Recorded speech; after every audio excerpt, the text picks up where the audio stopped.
Hey guys, Off Topic Games here with a deck build on our current pre-BTO3 Shadow Paladin deck. Although this build is going to change, I do feel like it's currently necessary to get a view on how our deck is played out and how I believe it's personally pretty consistent now.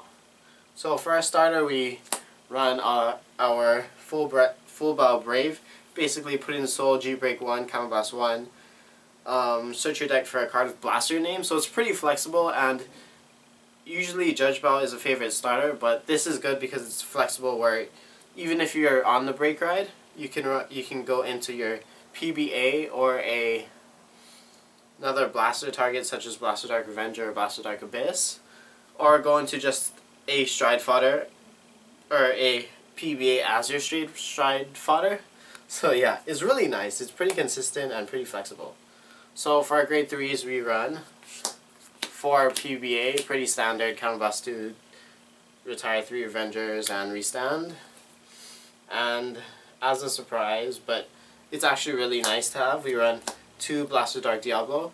Basically, because we do not have our stride fodders, this is very searchable throughout our decks, and its GB2, although isn't very necessary, is nice to have if we need it, where we can use any card as a stride cost.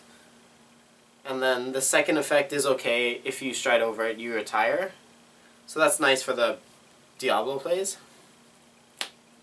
Now, and our last 2 for 8 grade 3s is 2 break rides. Mordred. Mordred's a good card, super toolboxy. You basically just re-ride, or the break ride, you Counterblast 1, search your deck for a card, basically. 2 or lower.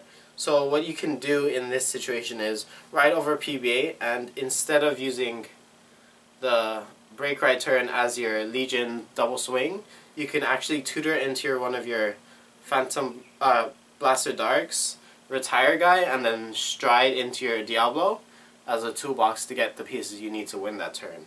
So it's kind of cool, it's pretty nice. You don't necessarily have to Legion right after you break ride. So for our grade 2s, we run 4 Blaster Dark Revenger Abyss, good card, Counterblast 1, kill a back row, pretty nice. And then for Blaster Dark Revengers, Counterblast 2, retire front row. Oh, these are only when you have Revenger as your Vanguard, that's pretty important. So if for some reason you have Diablo as your Vanguard, or Blaster Dark Diablo, you can't use their skills. And then 1 Mac card. We use this as a one-of because of the limited space throughout the entire deck. It's searchable via break ride, so it's pretty nice. On Legion, call Revenger, grade 1 or lower, and rest it. In rest. And then 2 Matchas. GB1, when it attacks and is boosted, Counterblast 1, switch your deck for up to 1, grade 1 or lower, and call it. It's pretty good. This is pretty necessary because it saves you from dying to the mirror match. The turn you Abyss, double swinging, double restanding Vanguard, Matcha saves you from getting Diablo next turn. So it's very nice to have. It's arguably pretty necessary. For our grade 1s, we have 2 Dark Art Trumpeters. Pretty good when you have a Blaster Vanguard.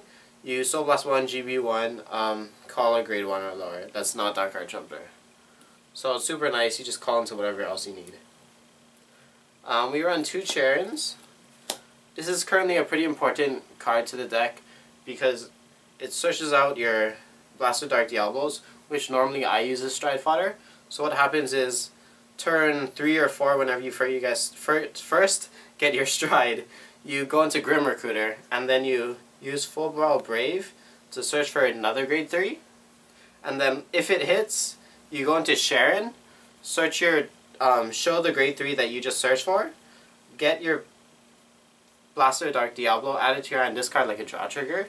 So it's really nice. It basically guarantees your stride for the next turn, and then possibly the turn following after. It also counts as 2 for retiring, so it's good for Diablo. The only thing actually it's used for is Diablo, but when Orgeyser comes out, that's a necessity to retire the Sharon for Orgeyser. For our Revenger lineups, we run 4 Dorian. When Blaster Dark Revenger is called in the same column, you can unflip a card. So if you have 2 in the same column, and you call Blaster Dark Revenger over it, you unflip 2, as Bushiroad states, even though, and then the Dorian goes to the drop zone, basically. It's pretty interesting, but it's super, it comes in handy a lot, and it's pretty convenient for you, I guess. But yeah. And then we run 2 Masquerades, 10k attacker for Revenger. This is in place of the Swordbreakers. Personally, I don't care for Swordbreaker as a card, because although you do +1, sooner or later you're going to tire with your own effects. Normally you call over it a lot of the time, so might as well just have the Masquerade, because in the end it kind of breaks even, which is weird. But the deck also relies on Masquerade, or Revenger uses, so it's pretty nice. Now lastly, for our Perfect Guards, we run the Nemains. It's the discard draw. I kind of like this a bit better over the other Perfect Guards. Maybe the Unflipper is nicer, but generally opponent attacking rear guards don't affect us as much as Hawaii players, because not a lot of people run the Cross or the Dimensional Robo builds.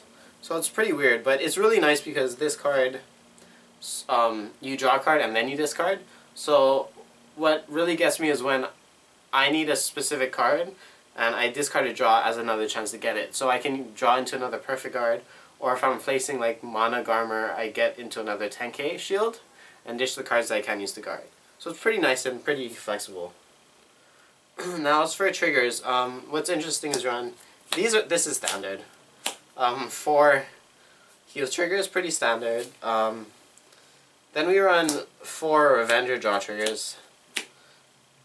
Although people do tend to like crits, I kind of like the more consistent build. So I'm actually running 5 draw triggers, 1 Marvel clone. When BTO3 hits, I might change the lineup with less draw triggers, but also at the same time less Revenger draw triggers. Assuming I go into the Break Ride, the Phantom Blaster Dragon Break Ride, I do need more soul, so that might work more. It just depends, I'm not too sure. Personally, I may not even continue on with this PBA Legion deck, but we'll see. Anyways, we run 7 more crits, and that's our trigger lineup. Now for our strides, we run 2 Grim Recruiter, on hit, call a grade 1 or lower, pretty nice. Sets up for that next turn stride play, which is pretty cool. For Diablo, amazing card, kind of super broken, ends game so much. If you have the pieces to retire their field enough so they can guard, it's just amazing. It's just a free win, basically. It's kind of dumb. We have 1 Madhu. Basically, when you're in Legion, you stride over it and you get a grade 3 for free. It basically neuters the stride cost and makes it a +1. Makes your stride a +1. And then we have 1 Blizza. Blizza's there for, I guess, a possible enter and finish. Normally you don't stride that much, so it's pretty nice. And if you really need, you can also use Blizza as a first turn into getting your GB2 off for Blaster Dark Diablo.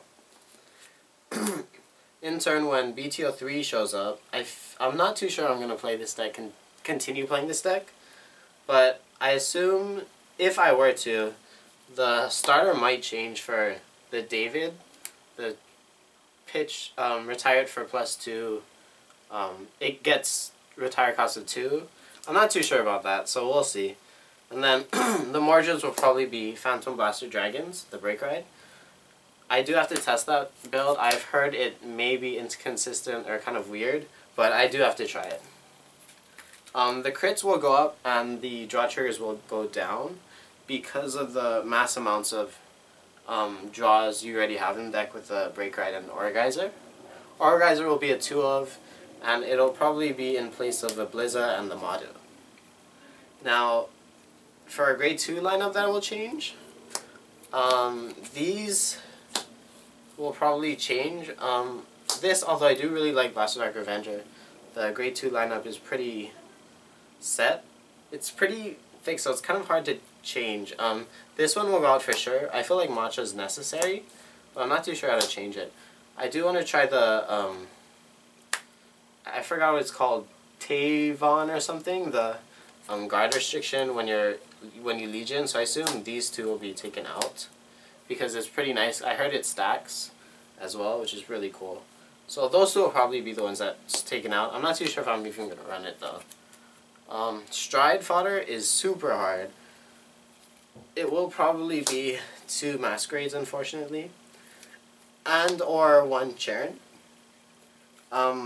I believe recently in Japan the Dorans were taken out and the Blastoise Revengers, but I really like the setup, and it's pretty key to winning Diablo when your opponent's unprepared and stuff.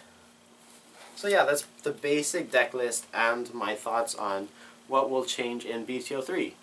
Thanks for watching. Please comment and tell me how you change it or what could be improved or anything. So yeah, that's basically it.